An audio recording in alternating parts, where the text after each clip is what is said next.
And this is the global forecast for July 2018. World's in a mess, folks. Yeah, there's a lot of things going on that are bringing a fair amount of joy. Football. But you know what? The world's in a mess. Everywhere I see, there's a lot of hardship going on. There's too many people in the world, and basically the rich countries in the world have stripped the poor countries of all of their produce and their minerals and their wealth, and now all the population of the poor countries in the world are trying to come into the rich countries, and it's a kind of karmic thing here. Now, I don't know the answer to the refugee crisis apart from building up the poor countries so that people don't want to come to the rich countries. But that's about global sharing. And that's not on the political agenda for most people, because most people are driven by profit. But there does seem to be an alarming trend towards extremism and the rise of the right. Whether I'm talking about America, Hungary, China. Even the Nazis didn't separate children from their parents in the concentration camps. And when I see certain people quoting the Bible, people in positions of responsibility who used to be in the Ku Klux Klan, quoting the Bible as a justification for separating immigrants from their children, I just think, why don't you get your swastikas out? There's a partial eclipse of the sun opposite Pluto this month. Pluto's at 20 degrees Capricorn. The eclipse of the sun's going to be at 20 degrees Cancer. Extremism is on the rise, and it's going to get worse in the short term. It's even more complicated by the fact that there's a total eclipse of the moon on the 27th of July. Conjunct retrograde Mars in Aquarius. This is warlike. And I find myself scared about what the world's coming to. There's so much hatred. There's so much polarization. And it's so easy for people to turn around and cast blame. Doesn't matter if you're left wing or right wing, white or black, religious or agnostic. It's so easy to cast blame. And it's always someone else's fault, not ours, not us as individuals. Who makes this world? Sure, there's people out there in positions allegedly of power who create situations and make decisions that affect everyone else. And we allegedly elect these people on our behalf. But actually, who's responsible for the way you see the world? Perception is the key. And with the way we choose to see the world as being affects our consciousness, and it affects the way we interact with others. So I'm sure I'm going to get a bunch of trolls coming back at me and telling me I'm off planet, I should keep my nose out of politics, and that the right wing is brilliant and the left wing is full of liberals. But I'm used to that. I've got thick skin. The eclipses this month are polarising things to a greater extent than ever before. So much so that it's getting to the point of not just fracture, but break.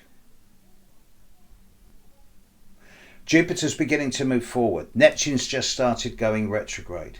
Uranus is beginning to slow down. And then,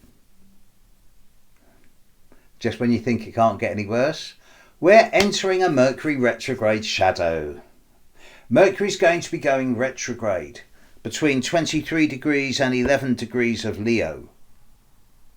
So look at the middle area of Leo in your individual charts over the coming 2 months. There's Mercury retrograde there, so you're not going to be getting clarity, and there's no resolution to any of these problems until the start of September. Added to this, that Mars is retrograde at the beginning of Aquarius.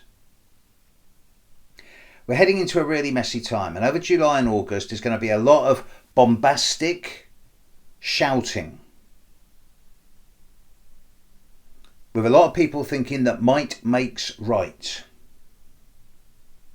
And then there will probably come some type of definitive action which is going to sharply shock the world into waking up and going, what have we been doing?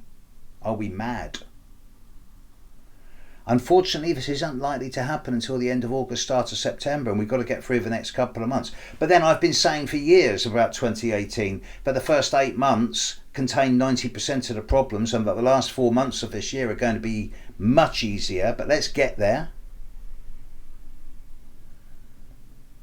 Meantime, it seems that those who have got the biggest guns are calling the shots, or the most guns. Children are suffering, big time, and the world's in a pretty crazy space. I suspect that the eclipse of the sun on the 13th of July is going to polarise a lot of situations, especially in Australia and Western Europe. I find it incredible that at the time of me recording this, Donald Trump is arriving in England on the time of the eclipse of the sun on Friday the 13th of July. I couldn't pick a worse time to come for a political meeting. It just couldn't. So it's going to be a crazy month, folks. And the best thing you can do as individuals is like, I was going to say like be Teflon coated, but as someone said to me earlier today, that involves hard objects being Teflon coated. It's more like being water off a duck's back.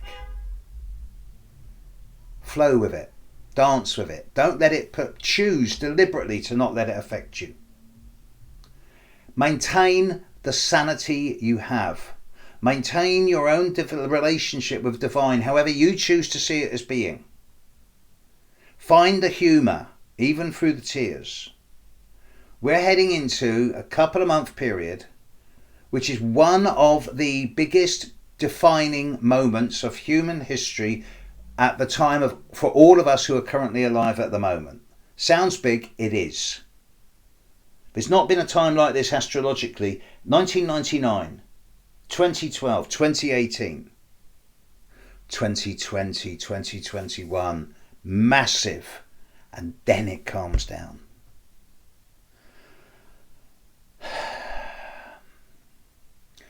As far as July 2018 goes, planet Earth, find the compassion in your hearts.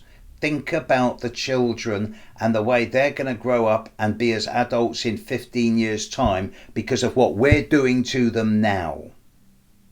Where's the compassion? Where's the empathy? At the risk of sounding like an outdated hippie, find the love. Catch you later, world. Bye.